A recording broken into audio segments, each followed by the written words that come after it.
Welcome, everyone. We're just letting everybody in from the waiting room, but as you join, please feel free to put your name and where you're calling in from into the chat. We can see who is joining us today. And we'll be starting at the top of the hour.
Welcome and aloha.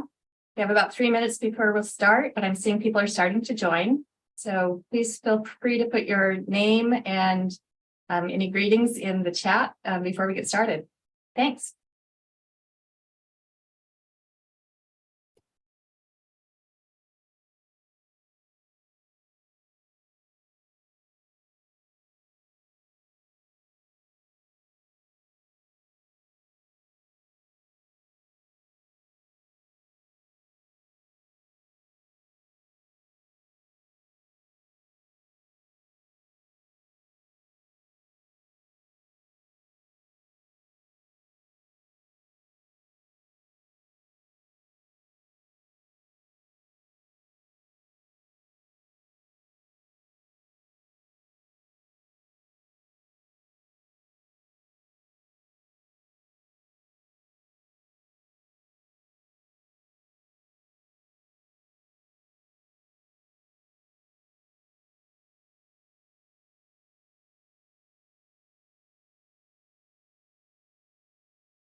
Looks like more people are joining us. Welcome, everyone. We'll start in just a minute. In the meantime, please say hello in the chat and tell us where you're joining us from.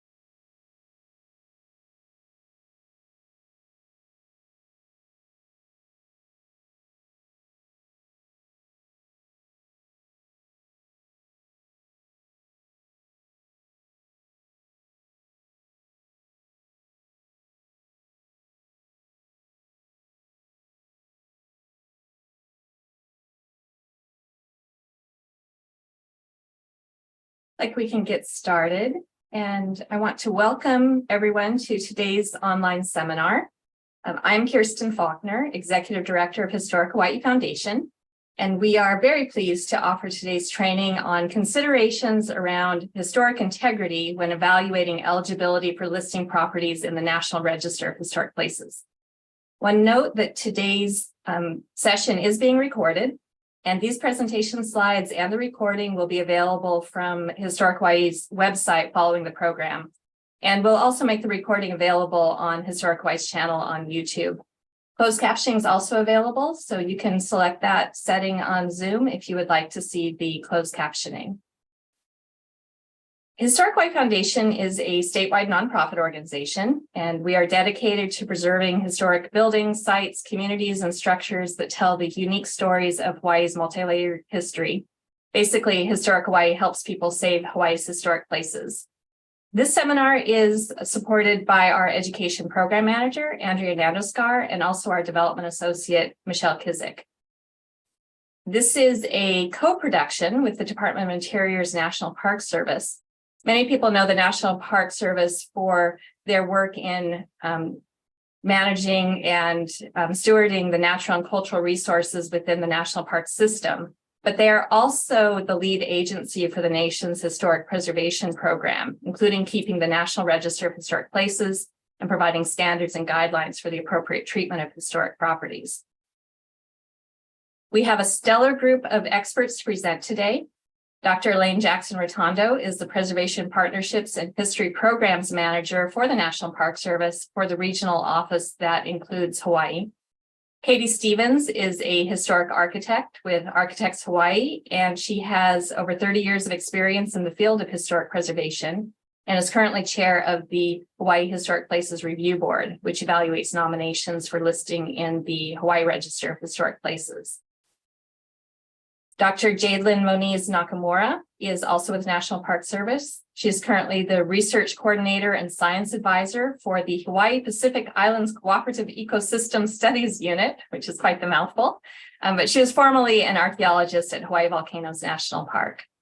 And then finally, Paul Lusignan is a senior historian with the National Register of Historic Places, and he is joining us from Washington, D.C. So I want to thank all of our speakers for providing their subject matter expertise and helping us with this program. We really appreciate all of you. Today's webinar will take about 90 minutes, and our order of events will be, first, our instructors will present the core concepts about integrity generally. And then we'll do a deeper dive based on the type of historic property. So we'll look at architectural, archaeological, and historic properties that have less tangible aspects or visible aspects. And then following those presentations, we will have time to address questions. So for the question portion, we're asking you to submit any questions you have via the chat function as we go along. And some of our speakers and Historic Hawaii staff will be monitoring the chat and answering in the chat, but we'll also answer live as many questions as we have time for after the presentations. We also want to have what we're calling knowledge checks with our audience. So these will be pop-up boxes on the screen, and we will ask you to use your mouse to click on the best answer. We'll give it a few minutes and then just share the results. These answers are aggregated, they're anonymous. We do not know how individuals respond, but these check-ins help us to know if the information is clear and also helps us to connect with the virtual audience since we cannot see you. So we're going to try that with a first question. So Andrea will be sharing a pop-up box with the question that is, please indicate your affiliation or primary interest in today's topic. And this is a select all that apply. Andrea, you want to pop up that box? Good. So Native Hawaiian organization, federal, state, or local government, community or preservation organization, land use or cultural resource professional, public or community interest, property owner, manager, or developer, or other that's not listed. Is that 10, 9, 8, 7, 6, 5, 4, 3, 2, 1. All right, Andrea, let's see the results. Ooh, a very mixed group. Great. So it looks like 42% are land use or cultural resource professionals, followed by 37% are community or preservation organizations. Then 30% are public or community interest. 21% are government, and 11% Native Hawaiian, 14% property, and 14% other. Very good, a mixed group, and I'm sure several of you are wearing more than one hat here, so that's very interesting to see. So thank you all for being here. We're excited to get started. I'm going to turn it over to Dr. Jackson Rotondo at this point to talk about aspects of integrity. Thank you. Thank you, Kirsten. Aloha, good afternoon, good morning, depending on where you're sitting. Next slide, please. Integrity is one of the criteria used to determine whether a property is eligible for listing on the National Register. And it's defined as the authenticity of a property's historic identity, evidenced by the survival of physical characteristics that existed during the property's period of significance. I'm going to take just a few minutes to discuss how it is that integrity remains one of the criteria for evaluating whether a property is eligible for the National Register. The Secretary of Interior was authorized to establish a National Register of Historic Places through the National Historic Preservation Act of 1966. The National Register would be composed of properties significant in American history, architecture, archaeology, engineering, and culture. And unlike National Historic Landmarks, properties did not need to be nationally significant. The NHPA also authorized the Secretary of Interior to establish the regulations for implementing such a program as defined in the NHPA. These regulations would delegate to the National Park Service the authority and responsibility for administering the National Register program. They established the National Register form as required documentation for nominating a property, and established the National Park Service publication, How to Complete National Register Forms, now often referred to as Bulletin 16, as the official guidance for completing the National Register form. Next slide.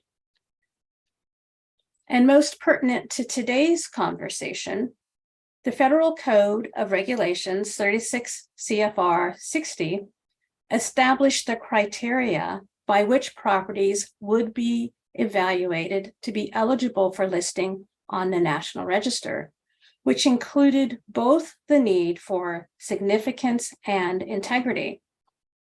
Next slide, please. The four significance criteria include criterion A for properties associated with historic events, criterion B for properties associated with historically significant persons, criterion C for properties significant for architecture, engineering, and artistic value, and criterion D for properties that have information potential. Next slide, please. Evaluation of significance also includes identifying a period of significance, which is the span of time in which the property attained the significance for which it meets the National Register significance criteria. So, for example, if a property is eligible under criterion B in association with an historically significant person, let's say an artist, and the property is that artist's studio, then the period of significance would span the time in which the artist produced historically significant work in that studio. Or if a property is associated with an historic event under criterion A, then the period of significance might be a specific single date. Next slide, please.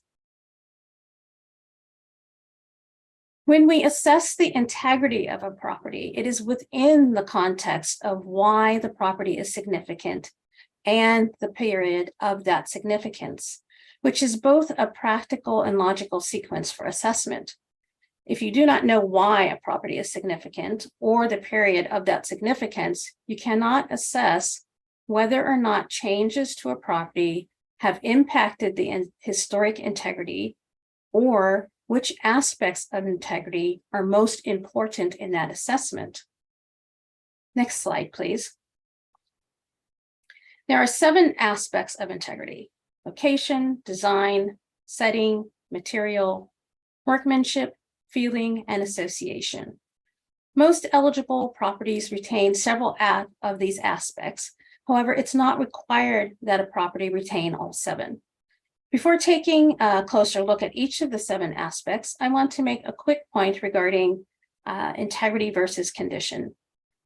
Going back to the definition of integrity that we saw earlier, it is an assessment of authenticity using the 7 aspects of integrity, whereas condition is an assessment of the property's physical state, typically using a scale of poor, fair, good, or excellent. Later in the webinar, Katie Stevens will address this in greater detail. Now let's take a closer look at the 7 aspects of integrity. Location. Location is the place where the historic property was constructed or the place where the event occurred. You can see in the image on the slide that in the case of Aloha Church in Kaupo on Maui, location is an important aspect of the property's integrity. Next slide, please. Design. Design is the combination of elements that create the form, plan, space, structure, and style of a property, and can include both the design of the buildings and the landscape, as in the case with the civilian conservation camp located at Kokee on Kauai, which you see on the screen. In the site plan, you can see the overall design of the camp, and in the other images, you can see the relationships between those buildings, as well as the design elements of the buildings. Next slide, please. Setting is the physical environment of a historic property. It involves how the property is situated and its relationship to surrounding features and open space. In the case of the Hawaii State Capitol building, the immediate surroundings or setting are important to the integrity of the building's significance and preserves both the experience of the building's architecture as well as its prominence within the urban landscape. Next is materials. Materials are the physical elements that were combined or deposited during a particular period of time and in a particular pattern, and it includes both primary and secondary materials, such as in the image at the top, where the primary material is wood, and one of the secondary materials is the corrugated roof. Next slide, please. Workmanship is the physical evidence of the crafts of a particular culture or people. For example, the workmanship of the fish pond wall in the image on the left at Kolokohonokahau National Park is specific to Native Hawaiian traditional construction and engineering techniques. Next slide. Feeling is a property's expression of the aesthetic or historic sense of a particular period of time, as seen in the 3 images of Tong society buildings in Lahaina on Maui. And finally, association. Association is the property direct link, is the direct link between the important person or event and that historic property. And in the slide here, you see the peninsula of Kalapapa at Molokai, and the image is showing that it's the location of the National Historic Landmark, the Kalapapa leprosy settlement, and it is significant in association with the history of Hansen's disease and the people and events and properties at this location. Next slide. So in conclusion, we use the 7 aspects of integrity to answer the question of authenticity of the physical aspect of a property. On the slide, we see images of some of the buildings and structures that are part of the Kauai Aho Church and Mission houses historic property, which is a designated National Historic Landmark and is listed on the National Register of Historic Places. The image on the right shows the boundary of the historic property, which, as you can see, includes the church, Lunalilo's tomb, the cemetery, the mission houses. The integrity of the property is present in the buildings individually and as a group. Significant in association with the history of Protestant missions in Hawaii, with the Hawaiian monarchy, in particular King Lunalilo, the Hawaiian community, and architecture, the property retains integrity of all 7 aspects as assessed within the period of significance, which spans between 1822 and 1875. This is true, even though some changes were made and some materials repaired and replaced outside the period of significance. The image on the upper left shows the church as it appeared in 1874. In the bottom left image of the church, you see it in 1966, which is 4 years after NHL designation. You can see that the church appears much as it did during the period of significance, not only in form, but also within its setting, with the open foreground and surrounding wall. You may also notice that the steeple that was present in 1874 was no longer extant in 1966. It was removed in 1885. However, the overall integrity of the building is retained in terms of location, design, setting, materials, workmanship, feeling, and its association, and remains so today. I will now turn the presentation over to Katie Stevens, who will present. Oh, we need to do a knowledge check. I forgot about that. So the knowledge check. Eligibility for listing a property in the National Register of Historic Places is based on which of the following? A, historic significance. B, aspects of integrity. C, physical condition. D, both significance and integrity. E, all of the above. I'll give you a few seconds to answer.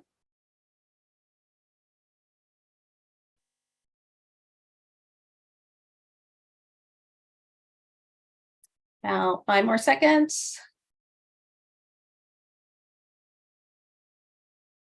Do we have the results, Andrea?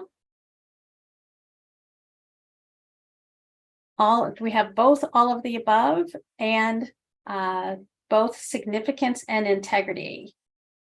And the answer is all of the above. Next slide. I'm turning it over to Katie Stevens at this point. Thank you. Thank you, Elaine. Welcome, everybody. Thank you for joining us. So I wanted to talk about architectural integrity. Next slide, please. So you've heard discussion on the 7 components of integrity, which together compose the property's historic integrity and provide the ability to convey significance. So integrity is the authenticity of a property's historic identity, evidenced by the survival of physical characteristics that existed during the property's period of significance. And integrity generally indicates how much the property is unchanged, partly by how much historic fabric is intact or fabric which matches the historic fabric and was created following the Secretary of Interior's standards, which means it matches in form and material. Next slide. So architectural integrity, when you're talking about the actual structure and building itself, it looks at architectural elements such as the form and massing of the structure, the exterior wall finish, the roof form and the roof finish, doors and windows, different ornamentation on the building, things like porches and chimneys. It does look somewhat at the interior layout and interior finishes. So we could look at a building like Iolani Palace, which was the royal palace in Honolulu, to see if some of these things exist. And so you can see that the form and the massing is still here. The exterior finish is still there. The roof form and all these different items are still present for this building, whether or not they are actually original or they were created to match the original.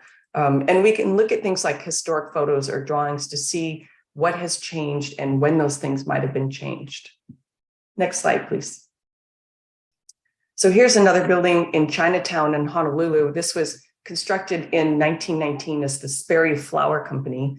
It has clearly been altered over the last century. You see a picture on the top of right after it was first completed, and then the one below that is how it looks today.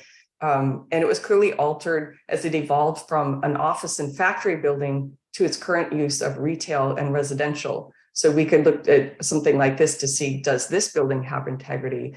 The form and the massing. Well, generally the form and the massing is still there. The exterior wall finish is probably similar, although maybe it's been replastered. The roof form and finish, now the actual roof structure may have changed, but the parapet wall and its decorative features has changed tremendously. The ornamentation has all been removed.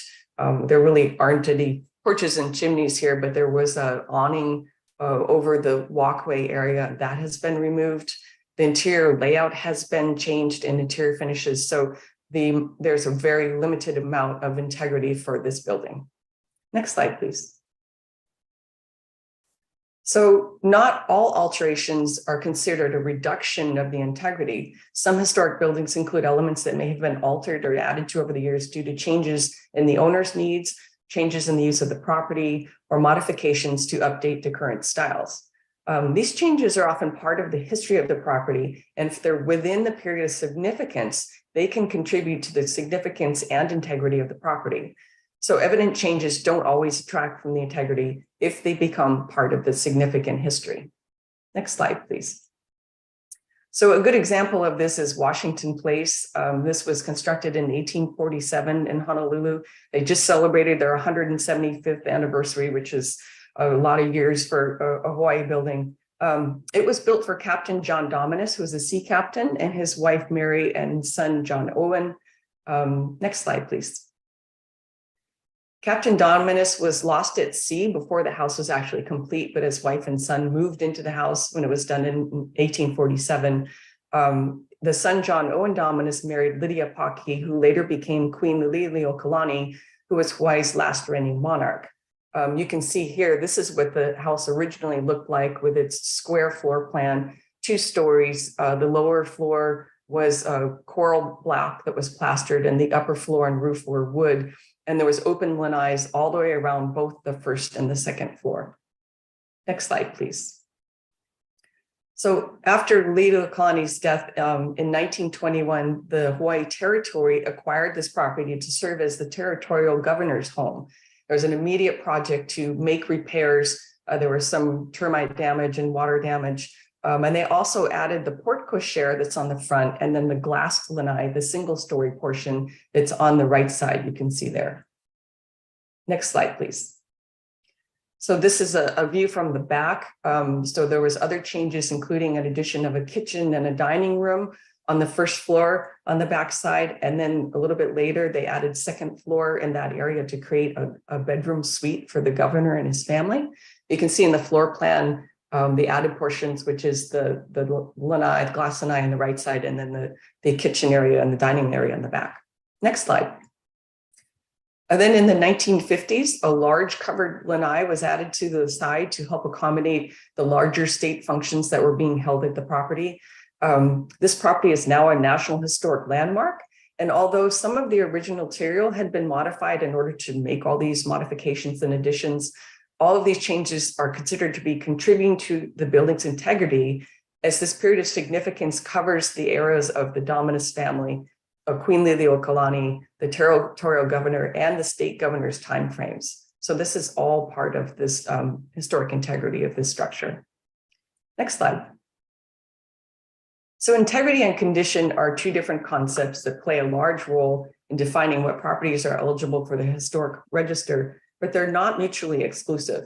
You could have one, you could have the other, you could have both, or you could have neither. I guess I'm saying condition here, I'm saying good condition, because clearly everything has some type of condition. Next slide. Here's an example in Hawaii. This is a 1920s era cottage that was built for the teacher at a remote school in Kaupo, which is on the island of Maui. It's fallen into disrepair after not being used for decades, but it still has nearly all of its original material and has had very few modifications. And even though some of this material is in bad condition, some of it could be repaired. And there is original material there from which to copy if something needed to replace. So you could still do this within the Secretary of Interior standards. So we would be assured that the elements that are replaced match the original material and form, and this helps to keep the building's integrity. Next slide. You can see pictures of the outside in the middle there, and then the two other photos are from the inside. And you can see that, for example, some of the lattice is missing. There's some water and termite damage wood members, such as the siding, the casing around the windows and doors and the floorboards. And there's still pieces of linoleum flooring in some of the rooms. So you could see these elements and then copy them for where they're missing. Next slide, please. Another example is of something that's in poor condition but has high integrity is the Cocoa Palms Resort in Kauai. This was originally built in the 1950s, and then there were some later additions to it. This was a large resort with Polynesian style buildings. Next slide, please. There were many decorative public areas, including restaurants, lounges, and then a whole series of smaller thatched cottages where people stayed. Next slide.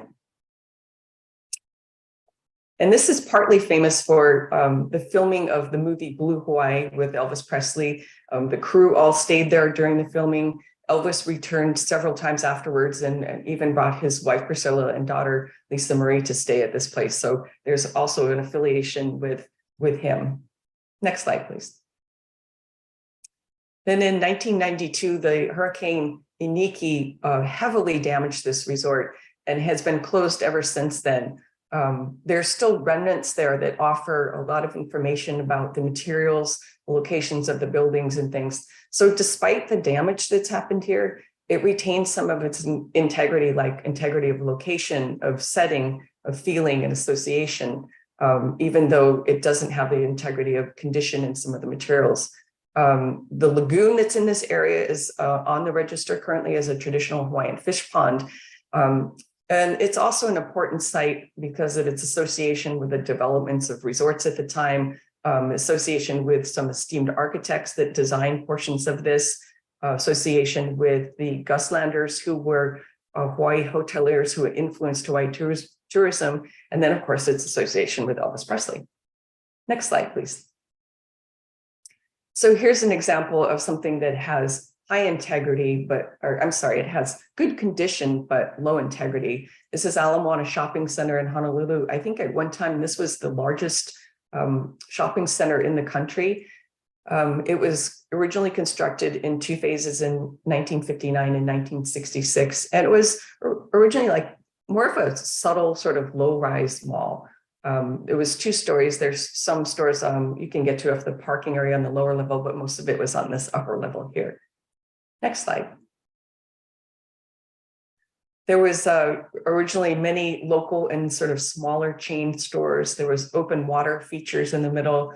There was a central sort of 2-story courtyard performance area where a lot of local performances and competitions happened. Next slide. So although this has been continually used and continually maintained, so therefore it's in very good condition, it has been heavily modified to accommodate new stores, new styles, and it has been greatly expanded, especially with parking. So you can see the images here, how different this place is now from what it was, and probably a lot of the original material and certainly things like the feeling of this place has changed a lot. Next slide, please. So here's an example of a building that has both very good condition and has high integrity. This is the Waikiki Kapahulu Library, which was constructed in 1952 in Honolulu. It was designed to be sort of residential in character because it is in a neighborhood area. They used a lot of local materials, including Waianae sandstone, wood beams that have shake roof, had a lot of usage of concrete. Next slide, please. And there's been very few modifications or repairs to the structure. It has been in continuous use, so it has been well maintained and just very little changes. So it really retains a high level of integrity as well, since all of those elements still remain. Next slide. So we're going to have a little knowledge check here. The question is, assessing condition of a property is the first step when determining if it is eligible for listing in the National Register of Historic Places. True or false?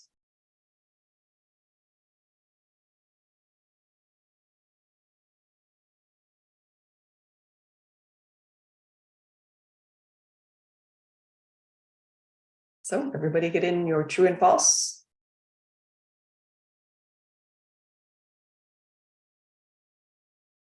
Okay, and our results here. 34% said true and 66% said false. And what is the right answer, Andrea? It's false. So the condition isn't really the most important part of assessing whether it's eligible or not. You look at integrity, and integrity may be somewhat affiliated with condition, but condition does not determine integrity. So I think we're going to move on now to a discussion of archaeological sites. Thank you. Thank you, Katie. So good morning, everybody. I'm going to do a brief overview of what to consider and how to apply the National Register 7 aspects of integrity to archaeological sites nominated under any of the 4 criteria of significance. I'll provide general guidance as to what aspects of integrity are most important under each of the criteria, keeping in mind that different aspects of integrity may mean slightly different things or have more or less weight depending on the criteria under which the site is significant, as well as its areas of significance. So I'm going to use several examples from Hawaii to illustrate how integrity is assessed for archaeological sites. Next slide, please. Not every archaeological site is eligible for the National Register because not all sites possess both significance and sufficient integrity to be considered eligible. Sites may be deemed important to a group or community, or people may feel that as a place of ancestral occupation or activity that these sites possess a value that should be recognized. However, in neither case does this automatically translate or equate to the requirements for National Register eligibility purposes. So to be eligible for the National Register, archaeological sites must meet at least one of the 4 National Register criteria, A through D, established by the National Park Service and possess integrity. Significance relates to historic property's ability to meet at least one of the criteria. As with any other kind of historic property, listed or eligible archaeological sites must be associated with significant events, which is criteria A, or be identifiable with specific important individuals, criteria B, be of a distinct type or period or have artistic value or be a component of identifiable historic district, criteria C, or have yielded or have the potential to yield information important in prehistory or history, which is criteria D. As archaeologists, we often check the box for criteria D, sometimes without really thinking it through. The application and use of criteria A, B, and C to archaeological sites is less common, but should always be considered when evaluating archaeological properties and when identifying the aspects or qualities of integrity. Next slide. Integrity is the ability of the property to convey significance through physical features and context. The evaluation of integrity is sometimes a subjective judgment, but it's always must be grounded in an understanding of the property's physical features and how they relate to its significance. According to the National Register Bulletin number 36, integrity of location, design, setting, feeling, and association are of primary importance for sites being considered under criteria A and B. For an archaeological site where a significant event took place, for example, integrity of feeling and setting may be more critical than association. Design, materials, and workmanship are especially important under criteria C. Finally, we get to criteria D. For archaeologists, this is a criteria we most often select when we're doing evaluations of sites in the field. It's sort of the catch-all criteria for archaeological sites. Criterion D are those sites that have yielded or likely to yield information important in history or prehistory. When determining significance under criterion D, we must keep in mind that while all archaeological sites can yield information, the key is to determine if that information is important. Importance is best assessed when considered within a framework of a historic context. So research questions being asked of the site are important considerations when assessing integrity. Under criterion D, integrity of location, design, materials, and association are key. Next slide. So let's talk about integrity of location. This one is relatively straightforward. The location of an archaeological site explains why it's important. If the site remains in the place it was formed, it can be said to retain integrity of location. Almost all archaeological sites have integrity of location. But what about sites that have experienced post-depositional processes such as erosion or high sedimentation, or have been purposely removed? Even many of these sites still retain integrity. So Honouliuli National Historical Site was listed on the National Register as the location of the largest internment camp for Japanese Americans and POWs during World War II in Hawaii. The camp is a good example of an archaeological site that retains integrity of location. The remnants of the camp are located completely within Honouliuli Gulch, and it's still surrounded by agricultural fields as it was during World War II. Many of the building foundations, walkways, and even the remains of the sewage system are still present, although bulldozing has moved and impacted some of the materials. The site still retains integrity of location. Next slide. Integrity of design. So for sites that are significant under criteria A or B, design refers to the layout or plan of a site, and under criterion D, design refers to the relationship or patterning of structures, activity areas, artifacts, ecofacts, and other features relative to each other. During the war, Honouliuli camp was divided into 6 separate compounds that house internees, POWs, and staff. Despite efforts to bulldoze and erase the camp, the design of these distinct areas is still evident in the layout of the extant features. Extant features include gardens, roads, next slide, walkways, building foundations, sewer systems, and guard facilities. The remnant roadways and walkways still link areas where there were structures that housed and fed the internees, where they bathed, and where they guarded and ate.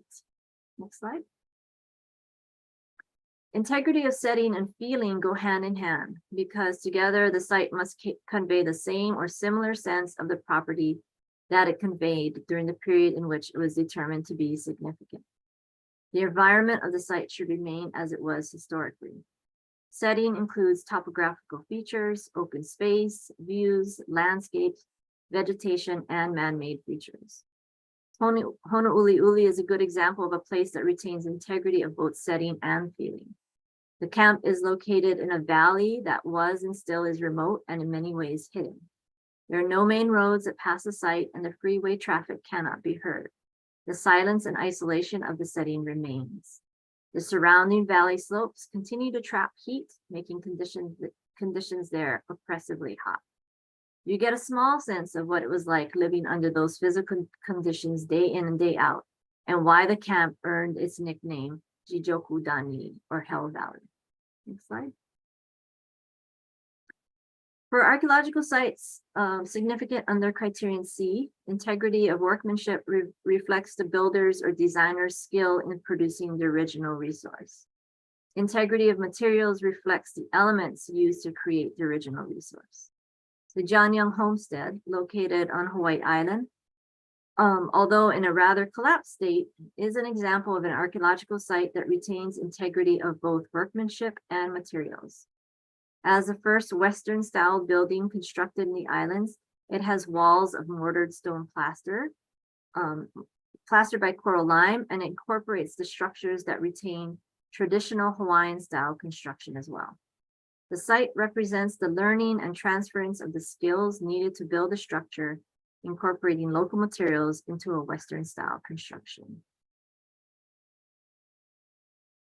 For archaeological sites significant under criterion D, integrity of materials refers to the degree to which artifacts, ecofacts, and features have survived and is dependent on the research questions being asked. For example, If the research question focuses on the importance of lithic resources and trade, the site would need to yield debitage, flakes, tools such as hammerstones, abraders, and preforms, and even finished products like adze to retain integrity of materials. The Mauna Kea Adze Quarry is a good example of a site where materials are well preserved and a key aspect of the site's integrity.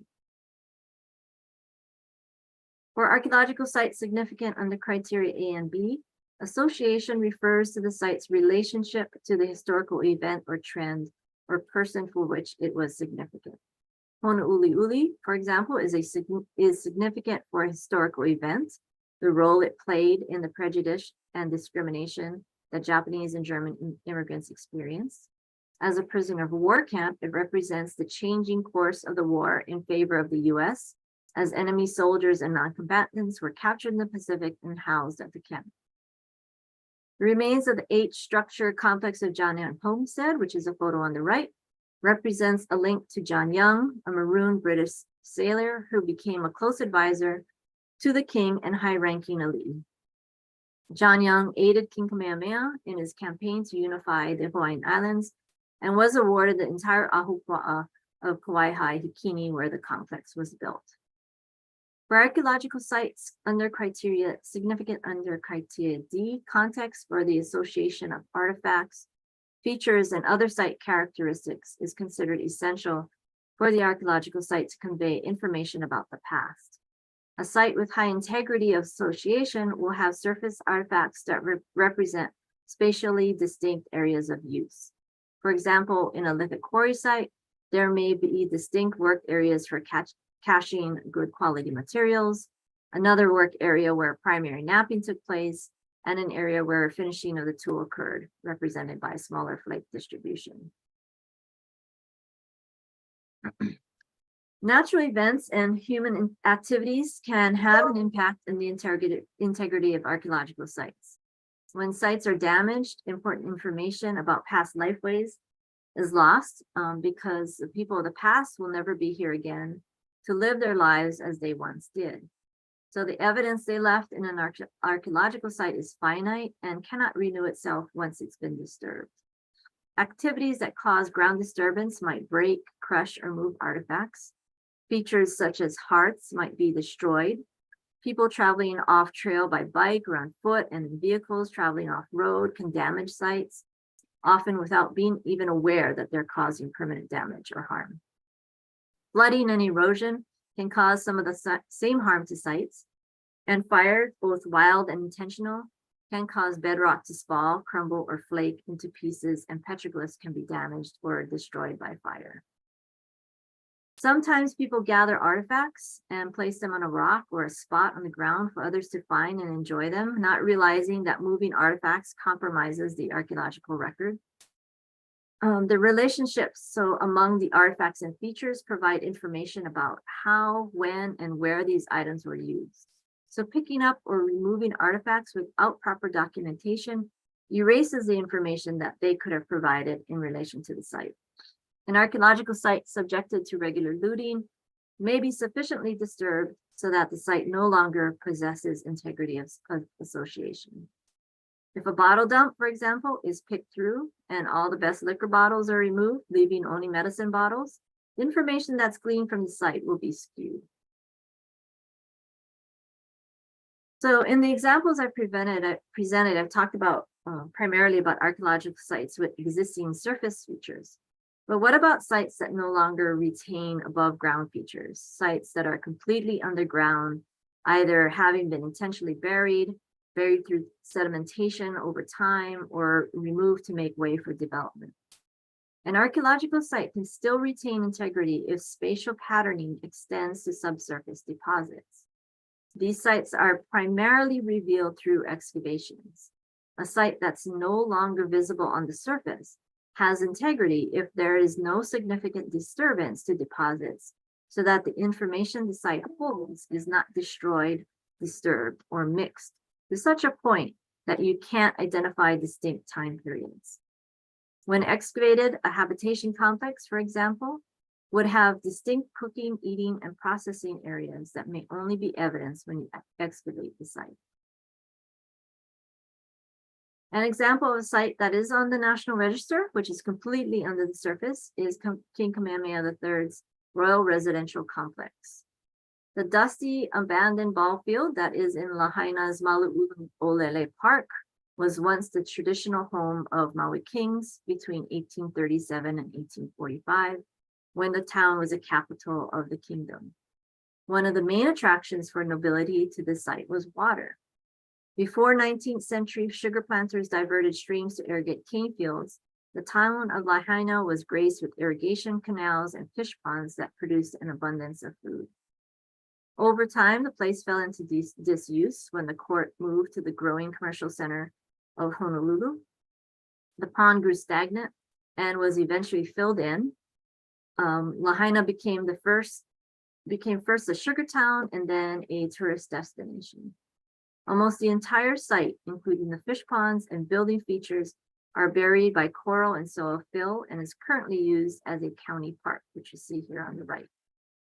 But an archaeological survey in the mid-1990s revealed extensive architectural and artifactual remains still exist, relatively intact underground. So although no surface remains of the complex are visible in the park, which consists of ball fields, tennis courts, and playgrounds, the archaeological features retain integrity, and the site was nominated to the National Register in 1997. Next slide. So time for our knowledge check. Subsurface archaeological sites that are not visible above ground may be eligible for listing in the National Register of Historic Places. True or false?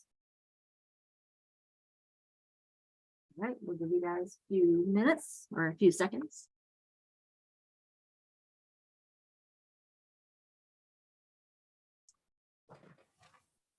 And Andrea, answer, well, everybody said true. 100%. Andrea, the answer is true. Very good.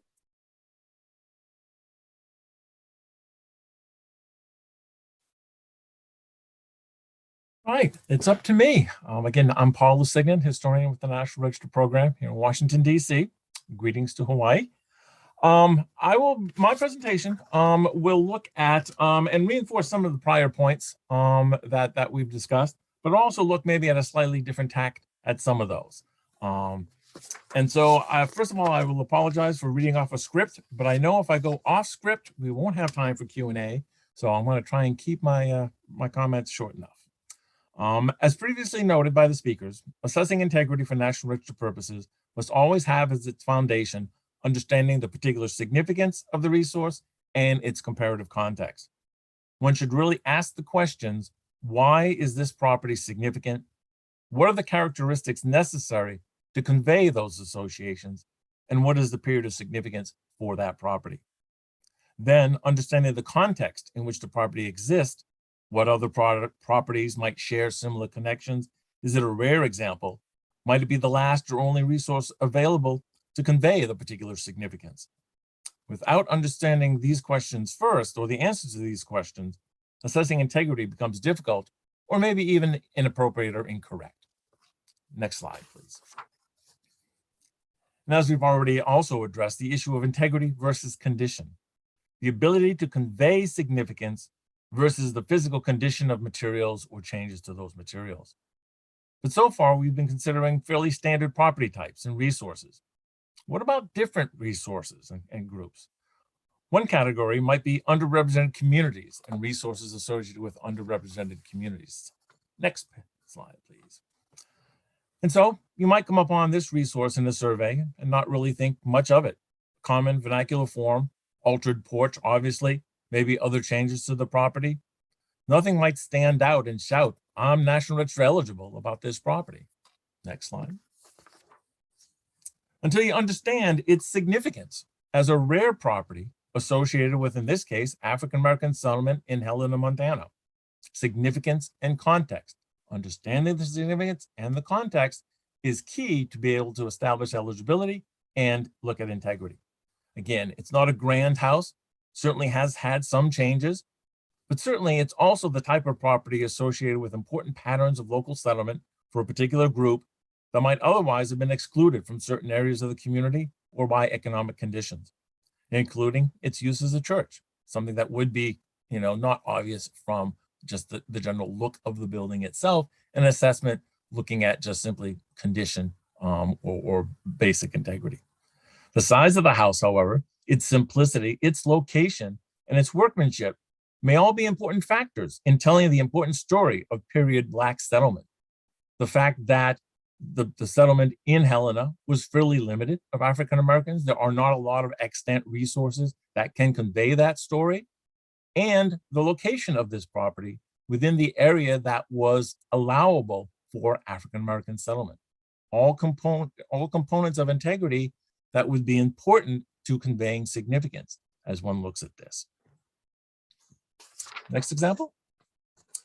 Again, these examples might highlight the inadequacy of an approach that looks at condition or changes to a building without understanding the context.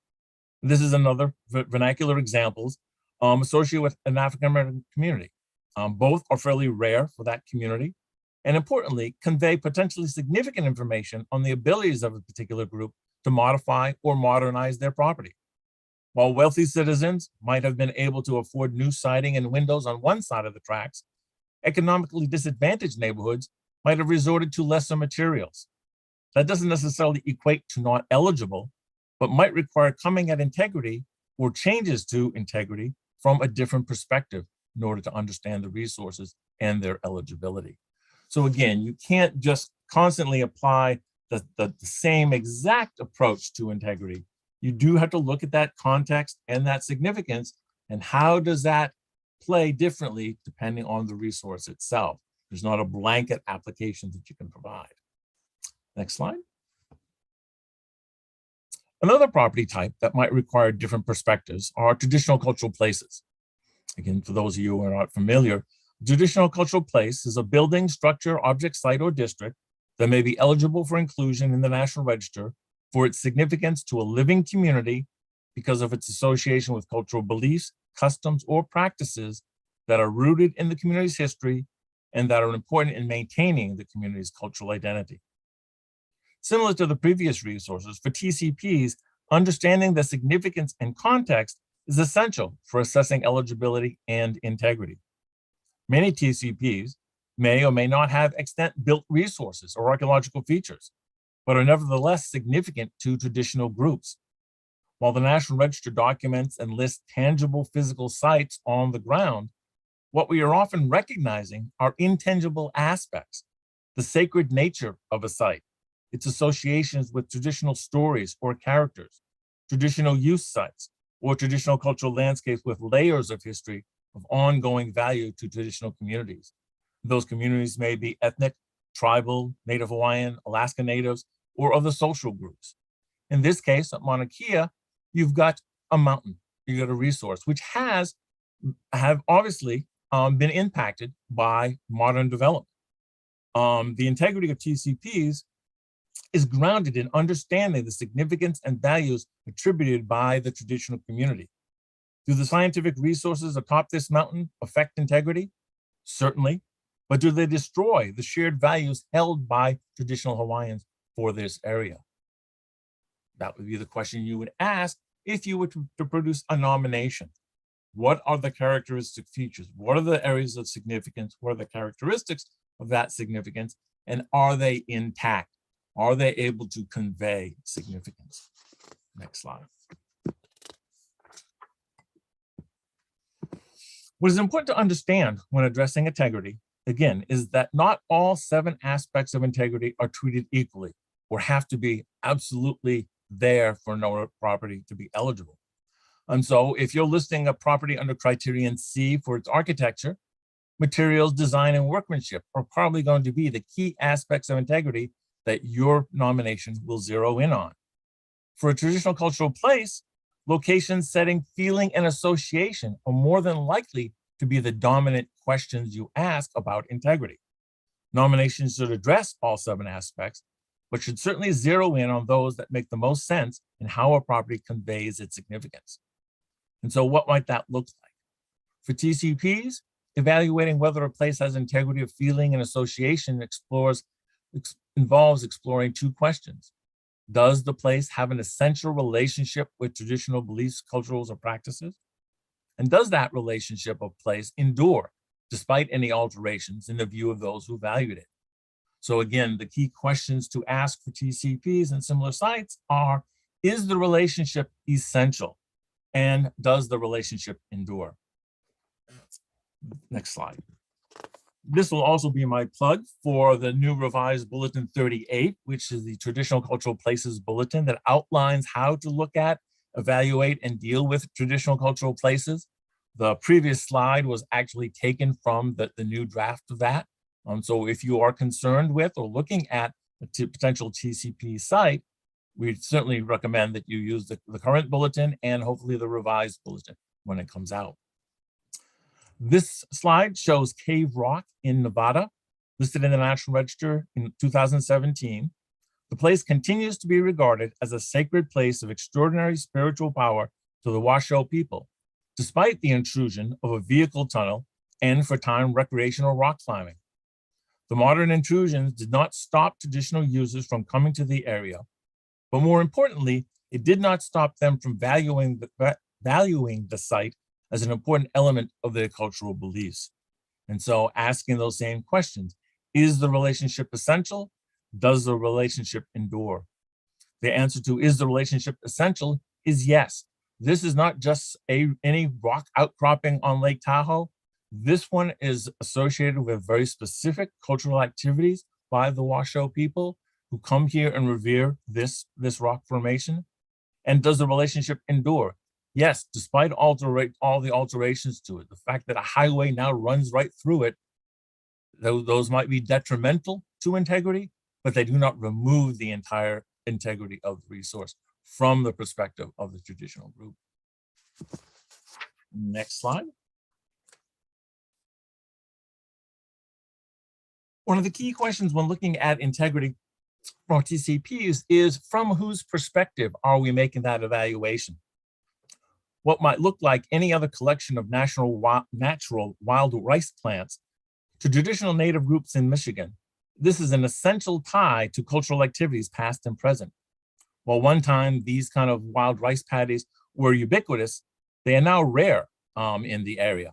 And they are used as an important teaching tool by Native Americans for their children and about traditional practices, belief systems, about caring for the planet and the world.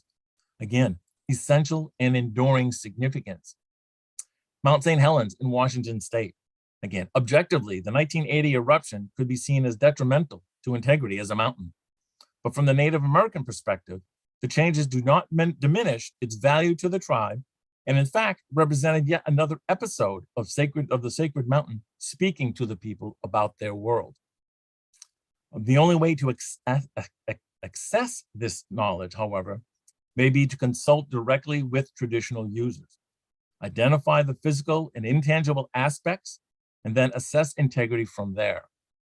The key component of a traditional cultural place and evaluating it is consultation with and the perspective of the native community, the traditional community, whether again, that be a social group, an ethnic group, or an Aboriginal group.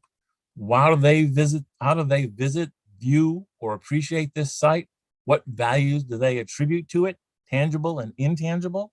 And how do they view the integrity of it from their perspective in association with that? Without that knowledge, without that consultation aspect, you can very rarely produce a good nomination for a TCP. There are very few traditional cultural places that are quite evident to everybody. Everybody knows about it. It's been documented forever and ever.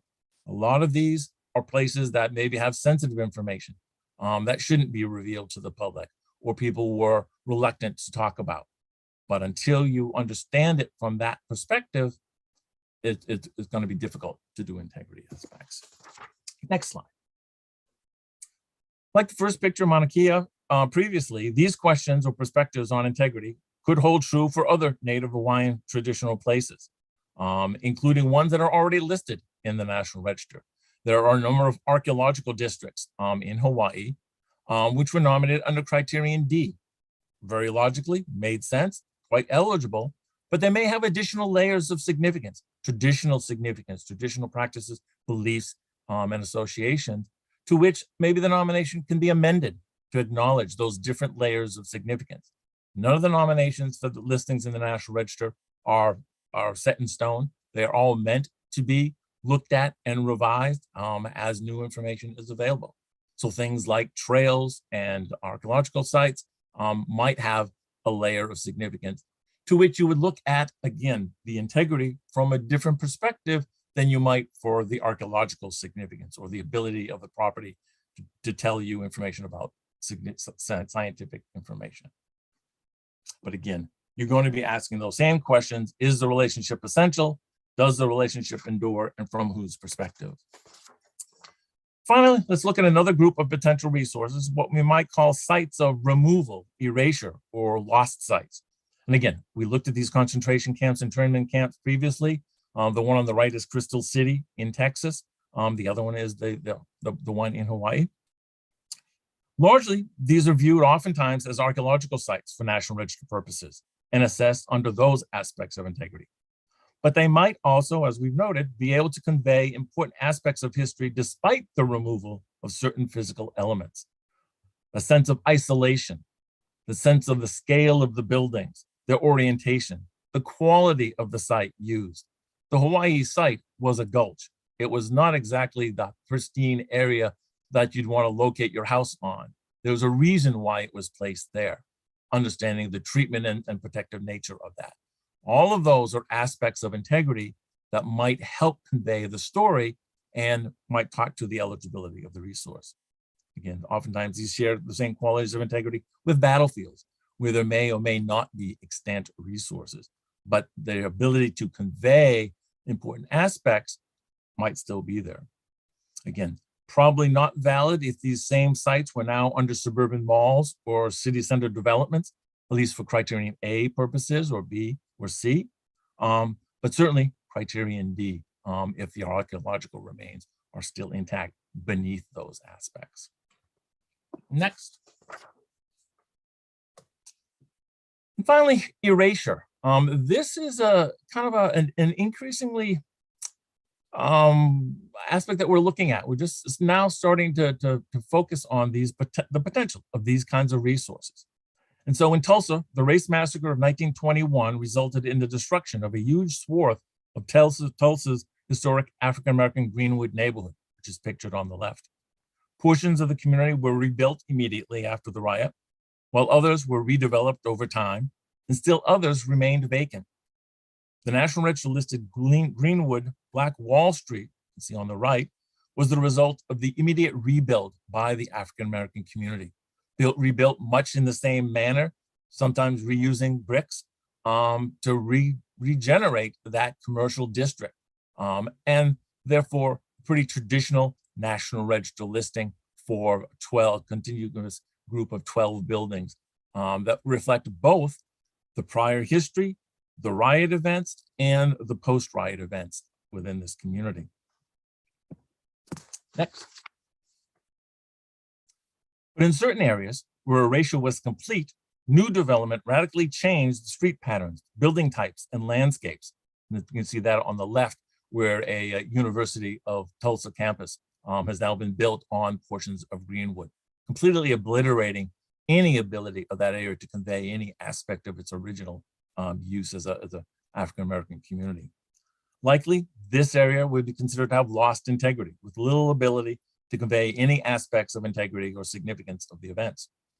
But other areas may still retain scars of historic events and attempts by the dominant society to eradicate minority neighborhoods. What you can see on the right-hand side are other areas of the Greenwood neighborhood in which what is left are the remnants of the post-riot events, sidewalks and entry areas, brick stoops that went to houses that are now overcome. There are streetscapes where you can still see those aspects of erasure that might be eligible for the National Register. Again, we've not listed this at this point, but it is something that increasingly we're coming to grips with, and people are trying to talk to us about, well, might these sites be eligible for their lack of resources? Again, you look at the integrity aspects of those, And what does that current site have that can convey certain aspects of the significance, understanding the significance of the race riots, the destruction of the community, and does that speak to those issues? We may not have design, it may not have materials to the same degree that the original community did, but does it convey the erasure components? Again, how do we assess these? How do we document and date that loss?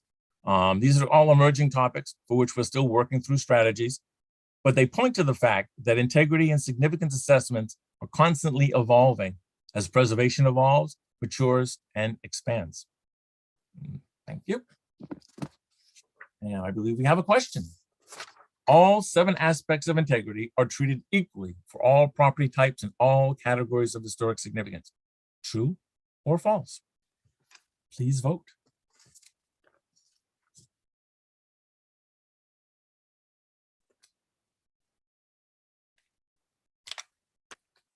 All right, get your votes in. Let's see the answers. False. Thank you very much, folks. Somebody was listening. And now I return it to Kirsten. And now I'm going to invite all of our speakers to come back up. And we're going to take some audience questions. Well, I'm going to read you audience questions and then we'll see how we can answer them.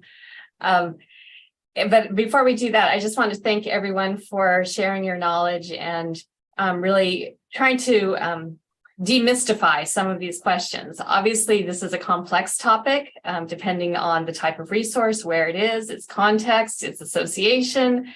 There's a lot to think about. But I think breaking it down into some of these component parts and approaching it in this method, you know, it really kind of helps people think through it in a different way. So thank you all for sharing that. I'm going to take these not necessarily in any particular order, but as I see them. So there's a question about on the aspects of integrity, there's one called feeling. And feeling seems quite subjective, maybe open to a judgment call. So is there a way to guide or narrow the possible subjectiveness when you're assessing feeling? I'll let Paul answer that. One, I would suggest that there need not be a restriction on it, because it does allow for different interpretations, again, depending on the resource.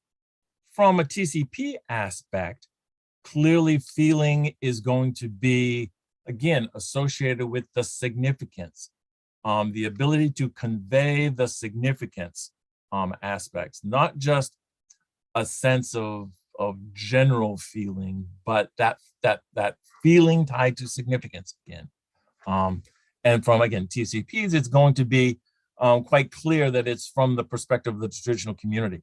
How do they sense, can they still get a sense of the significance of this community through oral history, oral testimony? I mean, that's how you would get at that. For your typical resource, your architectural Queen Anne house on the Criterion Sea, feeling is going to be more, does it convey a sense of, I guess you might, one of the things we oftentimes use is, will the original owner come back and be able to tell, yeah, that's his property. Yeah, does he have a sense of feeling that, yeah, this is the place. This was where I was. So it is a loosey-goosey one, and is oftentimes simply ignored in most nominations. But it does have an increasing component in certain resource types, I think. Thank you, Paul. Mm-hmm. Another question has to do with maybe an archaeological perspective versus a traditional perspective. And sometimes the context studies or archaeological reports will contradict each other, or the archaeologists may come up with certain findings that the traditional group associated with it either contradict or may have nuances or shades of meaning. So what do you do when on a given place, the different narratives or contexts might not align? And are there any guidance around that? I would again refer to the Bulletin 38, which does do that, and particularly the new revised version of it, which is a draft that's out that you can find on our website. And there will oftentimes be conflicting information. And what we would say from a traditional cultural property perspective is that the perspective of that traditional community is paramount. How they see it. If a particular tribe sees a mountain as its place of origin from time immemorial, the fact that an archaeologist goes there and may be able to date an archaeological resource to a certain time period is not necessarily contradictory to that other viewpoint. And so it's important to understand those. That's not to say, though, that the perspective and the views of the traditional community do not need to be as equally well documented or vetted as any other source of information. It's not just simply, yeah, these two folks say something. Who are these people? What do they actually represent the traditional community? What is their knowledge and understanding of those traditional aspects? And do they speak for that traditional community? And what do they say? How do they say that? But there needs to be a balance regarding those. Jade, do you want to add anything? I'll just say one of Jade's slides about Honouliuli included a sketch or a memory map, which, right? So Jade, maybe you could speak to how that knowledge gets integrated or addressed. Well, I mean, Paul said it great. I don't really have much to add to that, except that, we try and bring in all aspects when we're looking at integrity and looking at a site for the National Register. So yeah, the memory map is really powerful because, and then finding that, particular place or place that looks like that on the ground really ties that in. I mean, you don't have to, but the memory map really brings you back to what the place looked like. And again, that going back to the idea of feeling, right? What that person is when they go back to the site or when they are away from, then you can put the two together and really see, yes, this is what it looked like, and this is what my memory of it was. Thank you. We're getting several questions about periods of significance, and there's some aspects to this, but many sites have more than one period of significance or more than one kind of significance, which would then have a different period. So a layering of history and a layering of resources related to different periods. So is there someone who can speak to how a period of significance may evolve over time, or how those are defined or how they change? I know from some of the examples shared today, we had the Moku'ulu Park in Lahaina. We had cocoa palms on Kauai, both of which have very distinct periods of significance and resources associated with them. So is there an approach or guidance or framework for establishing a period of significance? I think sometimes, depending if you have a site that has resources or things that are significant about it that are not necessarily related to each other. Maybe the site originally was the location for, a place of Hawaiian use, and then later becomes significant because a famous person builds their house on there. So you may end up having sort of separate layers or separate periods of significance, and they might overlap. And for example, Washington Place was related to a number of significant people. And so its period of significance actually stretches sort of from the beginning till, 50 years ago because of all the people that have lived there. But they were separately important in the history of Hawaii. Cocoa Palms has the fish pond. It has importance for different reasons. And so you may end up with sort of broken up periods of significance, and the site is important for that, and it's important for this, and it's important for this. And all these things together make it even more important because it has all these aspects, but the significant periods may be separate and different. And I would just add that, with those separate periods of significance, you just need to address the integrity related to those various periods of significance.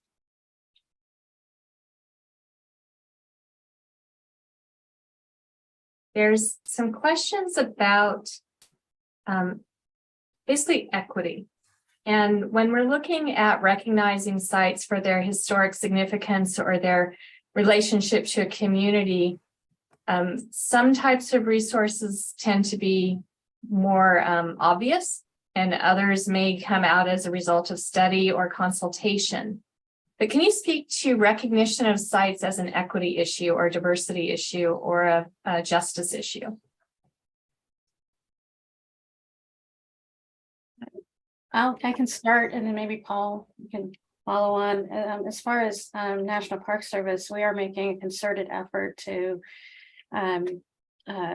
provide guidance and to fund the evaluation of resources that are associated with underrepresented communities or undertold stories. And that includes both new properties, but also, and I think Paul may have said this in one of his responses or in his presentation, that there are properties that are listed, let's say, for architecture that actually have another association with them that might be with an underrepresented community, and encouraging people to go back and revise those nominations to, or if we can do it, to revise those nominations to address those other histories and significance, areas of significance. Paul? Yeah, I think it's become a priority for the register program to try to address those, telling all the stories, not just the stories of the main, white culture, but in fact, minority cultures, other social groups. I think the grant programs through the Park Service are one great way of doing that in terms of actually providing money to interested parties, interested groups, cities, communities, to do studies of underrepresented communities and look at those resources. And I think one of the things I tried to do in my presentation is say that, again, when you do that, you're not necessarily going to bring in the same standard review of integrity or significance. It maybe has to be altered slightly to understand the context. What is extant from this resource? And what are the stories you're trying to tell about the evolution of properties? Is it as important to tell the architectural stories and find only the best pristine examples of buildings and styles associated with underrepresented communities? Or is it other aspects that are just as important to tell, whether it be civil rights activities or building an uplift or other components of it? And I think those are all equally valid to do. It's still, I think, is still unfortunate in some cases, particularly with Section 106 projects that go in and try to make a quick and dirty accounting of, well, it doesn't seem to be anything important here, without first looking at the significance of the resources.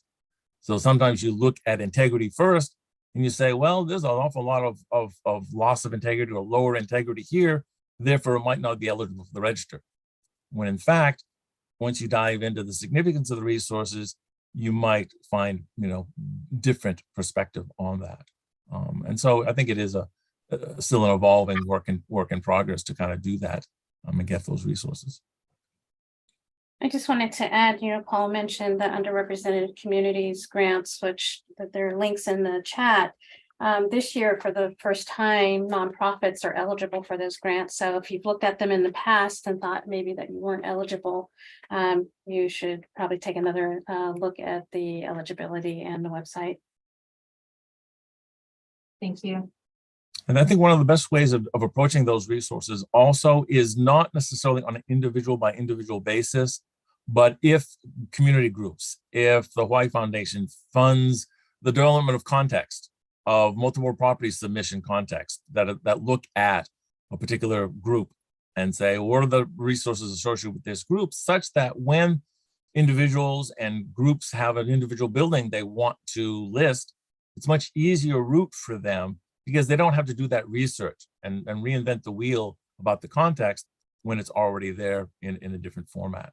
And so a number of states are now doing African American civil rights, women's history, suffrage history, multiples that then make it much easier for individual nominations to come in or to amend, again, original, already listed properties. There are, tens of thousands of National Register listings for Criterion C alone, in which the history was simply just not bothered with in terms of trying to make a case for eligibility, because Criterion C was a slam dunk. It was easy enough to do. That was the focus to get it listed. But you're not necessarily telling the full story in those cases. Yes, along those lines, I'll just note that as context studies are being developed, if the National Park Service is doing the study, then they're available through the National Park Service website. But at historichawaii.org, we're also posting links to local context studies. Most of them we did not develop. We did one on mid-century modern Hawaii, but other ones have been done by the State Historic Preservation Division or by the University of Hawaii or by different agencies. And as we become aware of those, we post them to our website. So that's another source of places to look for some of those context studies. But often the context simply hasn't been developed yet. And so that's a challenge when you're looking at whether an individual property or resource is eligible, because compared to what, right? So we've talked mostly about the National Register, but of course, Hawaii has a state register as well. Katie Stevens is the chair of the Hawaii Historic Places Review Board, which is the state board that actually enters properties into the state register. Katie, can you speak a little bit to the state register? We had one question about how many of the properties listed on the state register actually get forwarded onto the National Register and are listed at the National Register as well. You may not know the number offhand, but maybe speak to that relationship. Yeah, and actually, I don't know that number offhand, but now I'm quite curious about it. And one way to figure that out is if you go to the SHPD website, you can download an Excel form which lists the properties which are on the Hawaii Register and on the National Register. And you could, I think, sort it by, because there is a column that says also on the National Register, yes or no. So you could sort it and kind of figure that out. That's really up to the owner of the property. When something is nominated to the state register, we ask them if they would like us to recommend this and forward it on to consideration for the National Register, and they can make that decision themselves and may have many reasons why they would want it to be on the National Register.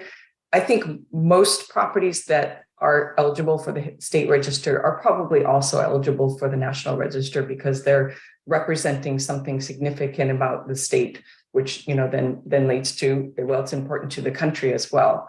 There is a little bit more stringent requirements in the form itself. So usually if somebody has gotten their property onto the state register and they also want it to be on the National Register, it needs to be looked through and make sure that they're meeting all the requirements in terms of maps and things like that.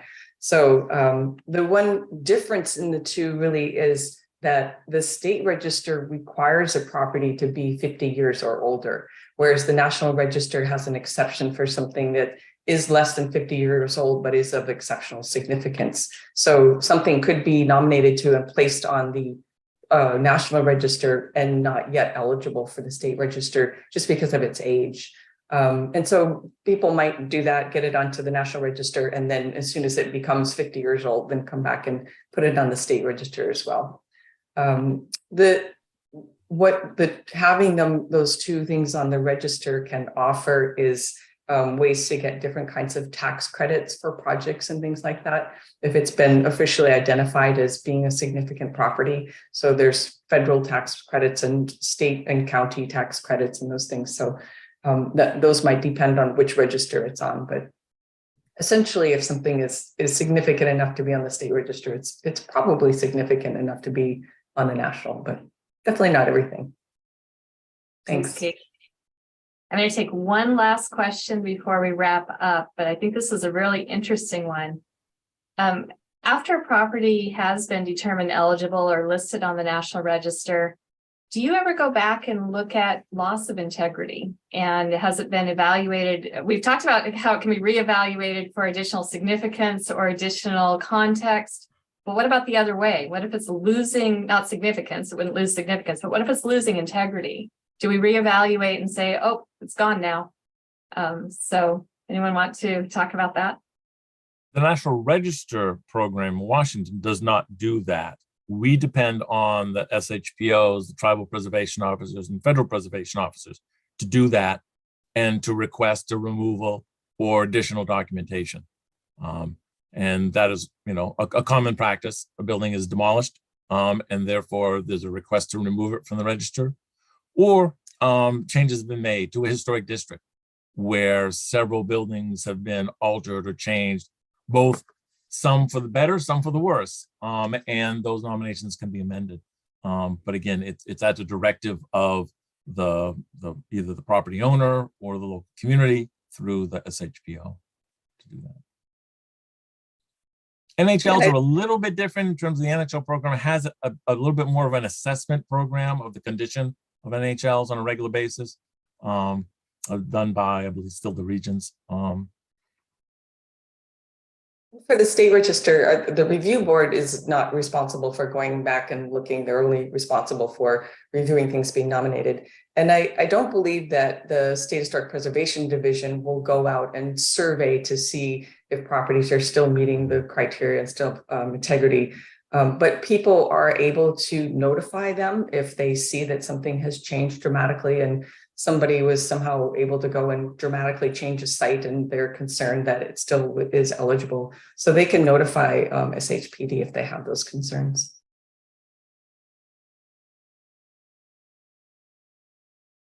Elaine, did you have a comment as well?